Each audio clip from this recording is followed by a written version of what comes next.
Jadi occupation aku sebagai project manager, meskipun di construction itu termasuk STEM skills. Sistem gaji di Australia itu kita ngitungnya based on annual salary.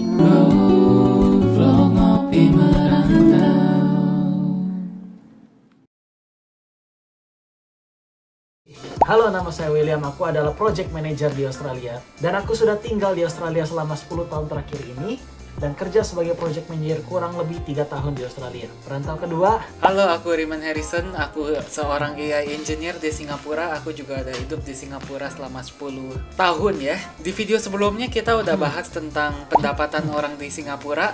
Silahkan dicek. Kalau kita mau ngomongin pendapatan orang di Australia, inilah videonya di episode ini. Ayo kita bahas. Oke, di segmen kedua, gue bakal ngomongin pajak ya. Pajak itu dibagi menjadi dua. Ada Australian resident for tax purposes, ada non-Australian resident. Jadi kebanyakan orang-orang yang di-employ sebagai industri-industri yang STEM lah ya, itu mereka Australian resident for tax purposes. Jadi aku sebagai student atau aku pakai graduate visa nih 485 visa, berarti aku dipajakkan seperti layaknya orang Australia. Cuman visa-visa seperti working holiday dan lain-lain itu bukan Australian resident for tax purposes. Berarti gajinya beda lagi. Jadi untuk Australian resident for tax purposes inilah tax bracketnya. Tax bracketnya bagi aku gitu ya, sebagai graduate visa atau working visa after graduation, itu di angka 18.200 pertama itu nggak ada pajak. Di angka 18.000 sampai 45.000 gajinya per tahun itu 16%, which is 16 sen for $1 over 18,2 ribu. Gede juga ya. 18.200. Tax Singapura Terus, kecil ya. Emang Australia itu taxnya sangat besar. Berarti dari 18.000 sampai 45.000 gaji per tahun itu di angka 16%. Idih. Terus 45.000 sampai 135.000 itu tuh 30%. Idih. 135.000 sampai 190.000 di 30%, 37% pajak. Gaji di atas 190.000 itu di angka 45% pajak. Berarti kalau misalnya gaji kamu contoh $300.000, $400.000 per tahun, which is wah amazing.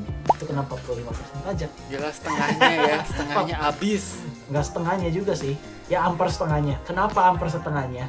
Soalnya dihitungnya 18.000 pertama itu nggak kena pajak. Terus dari 18.000 sampai 45.000, jadi selisih dari 18.000 sampai 45.000 itu kena 16%. Jadi 18.000 pertamanya mah nggak kena pajak, ditambah 16% dari 18.000 sampai 45.000. Ngerti nggak? Ya ngerti, Singapura juga sistemnya gitu, tapi nggak segede itu ya. Nih, Terus Singapura ya, coba Singapura ya, first 1 million berapa persen? First $1 million, taxnya berapa persen? Kira-kira berapa? 20%. 24. Itu $1 million, that's the highest bracket. Kok di atas 190.000 itu 45%. Kayaknya gila itu. Berarti terus sistem pajaknya Australia, kita tuh masuk gaji, bukan contoh gaji aku 18.200 nih per tahun. Jebret 18.200, terus tiba-tiba di akhir tahun aku lapor pajak. Enggak, bukan begitu. Jadi gaji kita masuk ke sistem namanya PAYG, dipotong pajak duluan, baru masuk ke bank kita. Itu sistem di Australia. Jadi gaji yang kita dapat sudah dipotong pajak. Jadi nggak clean. Jadi bukan nggak clean. Contoh kayak Koko dapat gaji 70.000 per tahun sebagai fresh grad gitu ya. Terus begitu mau ditransfer nih 70.000 setahun setiap minggu, dibagilah setiap minggu. Nah itu tuh masuk ke sistem namanya PAYG, udah diambil tuh, oke, ini pajaknya, nih gaji buat kamu gitu loh. Itu tuh udah namanya after tax salary. Berarti gajinya udah langsung dipotong sama pemerintah. Bukan di akhir tahun kita lapor, oh kita penghasilan cuma segini gitu ya. Jadi dari company sendiri itu benar-benar nggak ada leeway-nya buat kita ngomong, oh gaji kita mah cuma 45.000 padahal gajinya 120.000, nggak ada. Kenapa? Sebelum masuk bank kita dipotong pajak duluan, ya gimana cara kita ngelapor lebih kecil? Nggak mungkin itu. Biar nggak ada bisa yang non-tax ya, biar nggak ada yang tax evasion.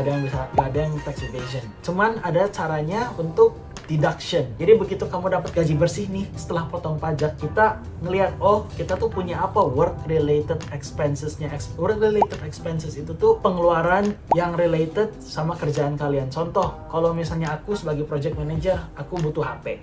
HP bisa dididak. Aku butuh laptop bisa dididak. Jadi kalau misal penghasilan aku 70-80 ribu gitu ya, aku beli laptop nih buat kerja, aku beli HP nih buat kerja, aku bayar internet buat kerja, aku harus telepon orang tiap hari. Itu bisa dikurangin dari penghasilan. Jadi gara-gara dikurangin penghasilan, contoh yang awalnya gaji kamu 70.000, dikurangin ini, dikurangin itu, berarti net gaji kamu bersihnya berapa gitu. Jadi pemerintah mikir, aku berarti ketarikan kebanyakan nih pajaknya dari si orang ini. Berarti di akhir tahun bukannya kita bayar pajak, kita dibayar sama pemerintah. Ribet banget ya sistemnya kayaknya. Jadi itu kayak tax refund gitu. Iya, namanya tax refund, exactly. Oh, Setiap tahun it's tax refund time, it's not tax time. kebalikan sama Jadi Singapura. berarti kita harus calculate apa aja yang kita expense untuk tax refund itu. Kecuali kalau kamu business owner sebagai sole trader atau sebagai business owner, itu beda lagi ceritanya. Soalnya duit yang kamu masuk ke kamu bersih, nggak mungkin melalui sistem namanya PG. Jadi gara-gara sistemnya bersih, kita bisa tuh deduct, aku beli company car contohnya, aku meeting sini, makan sama klien, bisa digituin. Kayak, bisnis aku tuh tidak profit, makanya aku nggak usah bayar pajak. Itu beda lagi sama business owner.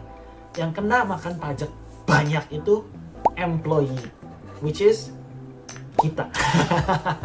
Kecuali kalau suatu hari kita bikin bisnis ya. Ya, itu beda lagi ceritanya. Nah, kedua, ini juga beda lagi. Ada contoh, ini salah satu contoh lah. Pernah dengar namanya GST? Good and Services Tax. Good and Services Tax itu tuh 10%. Nah, Good and Services Tax itu tuh di-charge buat ke siapa? Ke orang yang beli goods and services, ya nggak sih? Gede amat 10%. Emang Good and Services Tax 10% di sini.